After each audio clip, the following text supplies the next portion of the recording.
Hello bachcho, let's read the question. The question is, in an AP, the sum of first 10 terms is minus 150 and the sum of next 10 terms is minus 550. Then find the AP. Okay?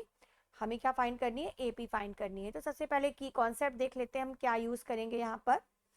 So the key concept is the sum of first n terms of AP. कि AP के first n terms का formula क्या होता है, ये पहले देख लेते हैं. Sum of first n terms of AP, इसे हम लिखेंगे SN से, और ये होता है n/2 2a plus n minus 1 into D.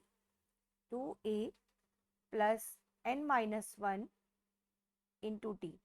यहाँ a होता है first term, a is the first term and D is common difference, right? तो चलिए अब स्टार्ट करते हैं क्वेश्चन करना. सबसे पहले फर्स्ट 10 टर्म्स का सम दे रखा है इन्होंने minus 150. That means S10 equal to हो गया माइनस 150. फिर उसके आगे वाले जो 10 टर्म्स हैं उनका सम ये है माइनस 550. तो स्टार्टिंग के 10 टर्म्स और आगे के 10 टर्म्स मिला के टोटल कितने टर्म्स हो गए? 20 टर्म्स हो गए.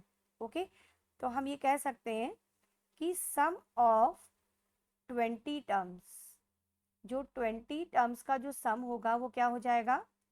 माइनस 150 और माइनस 550, इनको मिला करके बन जाएगा. ठीक है, तो ये ऐड करके मिलेगा हमें माइनस 700. तो ये हो गया S20. तो अब एक बार हम S10 ले लेंगे और एक बार S20 ले लेंगे. पहले हमने लिया कि अगर हमने S10 इक्वल टू माइनस 150 ले रहे हैं तो S10 के लिए सिंपल है, इस फॉर्मूले में n की प्लेस पर 10 रख देंगे. तो हो जाएगा n/2 and 2a plus 10 minus 1 into D equal to minus 150. तो ये 2 5 10 हो गया, ये आ गया 5. 2a plus 9d equal to minus 150. तो 2a प्लस 9d हम क्या लिख सकते हैं? माइनस 150 को 5 से डिवाइड कर देंगे तो ये आ जाएगा माइनस का 30. ये हो गई हमारी फर्स्ट इक्वेशन. अब हम ले लेते हैं जो हमने 20 टर्म्स का सम फाइंड करके रखा है, मीन्स S20.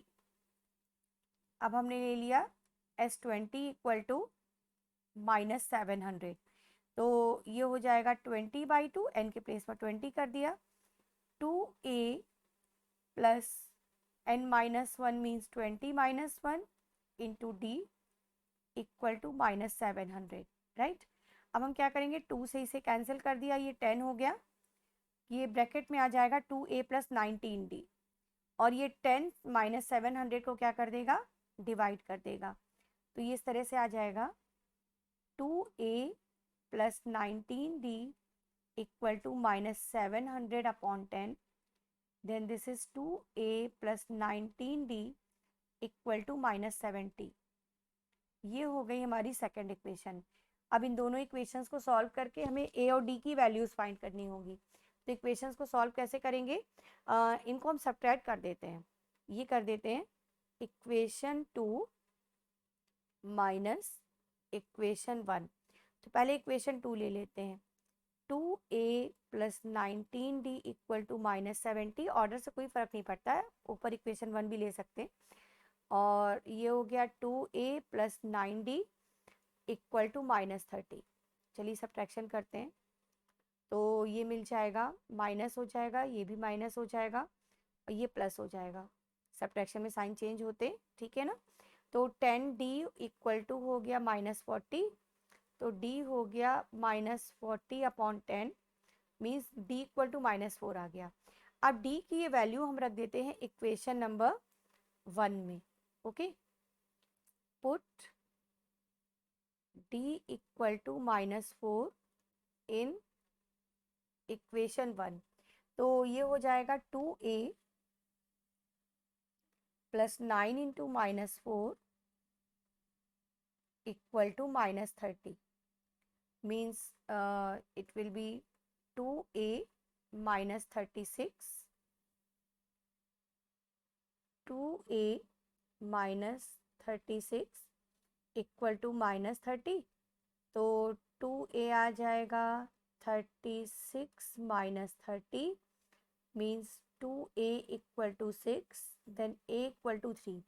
तो हमारा a भी आ गया और d भी आ गया है। अब हम AP कैसे फाइंड करेंगे? देखिए, हम AP का फर्स्ट टर्म लिखते हैं। फर्स्ट टर्म तो हो गया हमारा, फर्स्ट टर्म a कितना आया था 3, फर्स्ट टर्म तो हो गया 3। अब अगर सेकेंड टर्म लिखेंगे तो ये जो फर्स्ट टर्म आया है इसमें हम क्या करें, d को ऐड कर दें, क्योंकि d ही तो दो कंसेक्यूटिव टर्म का बीच का डिफरेंस है, तो ये हो जाएगा -1। अब अगर हमें थर्ड टर्म फाइंड करना है तो थर्ड टर्म फाइंड करने के लिए ये जो सेकेंड टर्म आया है इसमें हम फिर से d को ऐड कर दें, तो -1 -4 ये हो जाएगा -5। तो इस तरह से AP हमारी निकल चुकी है ना। 3 टर्म्स काफ़ी हैं AP को रिप्रेजेंट करने के लिए, आगे टर्म्स तो हम कितने भी निकाल सकते हैं।